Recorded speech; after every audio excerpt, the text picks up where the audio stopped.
ke pasar membeli tomat, ke pengajian mendapat berkat. Kalau hidup ingin maslahat dunia dan akhirat, Bapak dan Ibu, yuk kita ngaji syariat dan hakikat.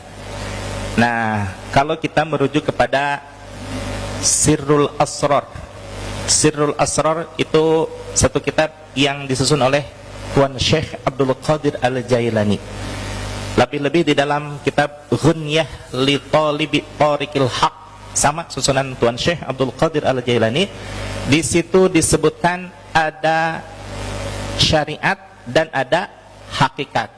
Dari mulai sholat hakikat sampai sholat syariat. Kemudian puasa syariat, puasa hakikat. Haji syariat, haji hakikat. Satu contoh aja.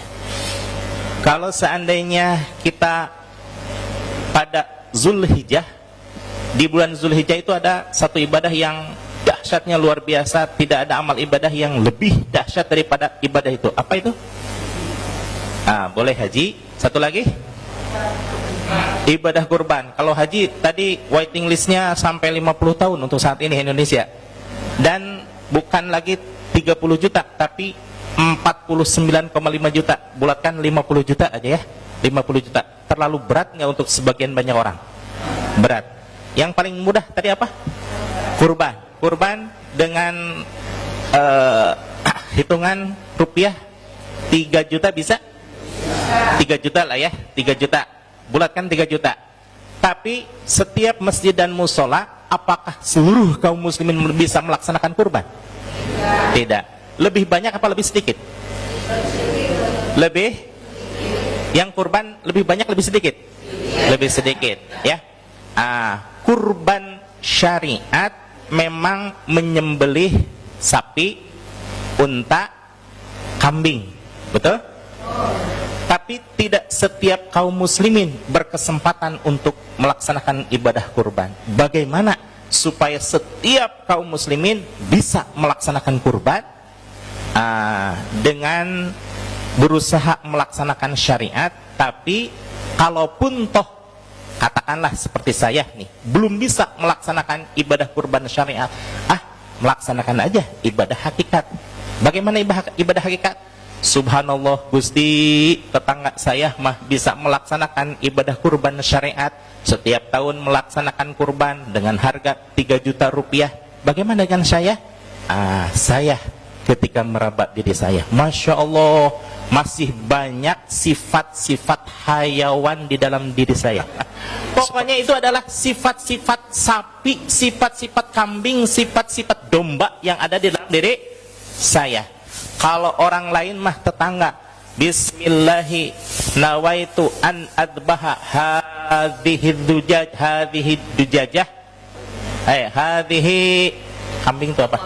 Hadhil baqarah lah, hadhil baqarah lillahi ta'ala. Sereset, langsung ibadah kurban, betul?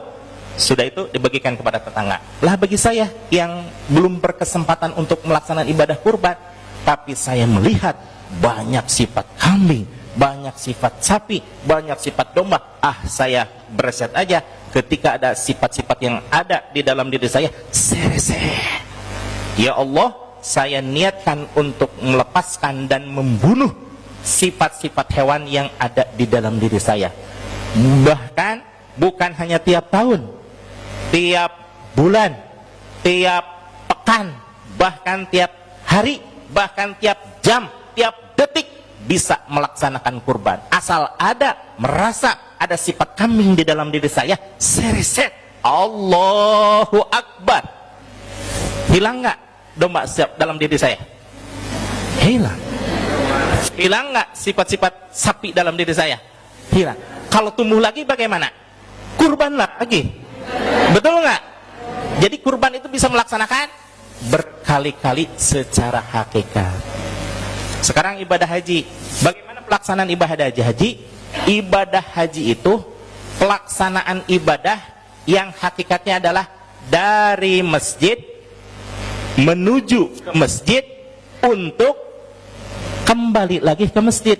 So, Coba orang sujud syukur karena dipanggil ibadah haji oleh Allah Subhanahu wa taala. Sujud syukur di mana? Di masjid. Kemudian di maktab, di KBRI KBIH ya, sujudnya di mana? Di masjid. Ke tanah Mekah yang dituju apa? Masjid. Ke Madinah yang dituju apa? Masjid. Kembali lagi ke Indonesia untuk apa? Ke masjid, menghidupkan masjid. Jadi ibadah haji adalah perjalanan seseorang dari masjid ke masjid untuk kembali lagi ke masjid. Jadi untuk melaksanakan sholat sujud di tanah haram, jangan dulu menunggu tarang kening ini menunggu sujud di Masjidil Haram, jangan dulu menunggu kening ini sujud di Masjidil Nabawi. Sujudkan saja kepala kita di tiap masjid dan musola yang ada di depan kita. Setuju? Jadi untuk rajin ke masjid, Pak, nggak ke masjid nih, saya mah belum haji. Aduh, sayang banget seperti itu ya. Jadi sebelum dipanggil oleh Allah Subhanahu wa taala untuk melaksanakan ibadah haji, kita pantaskan dulu diri kita supaya kita ikhlas dan istiqomah mensujudkan diri kita di masjid atau musola yang ada di depan kita, insya Allah.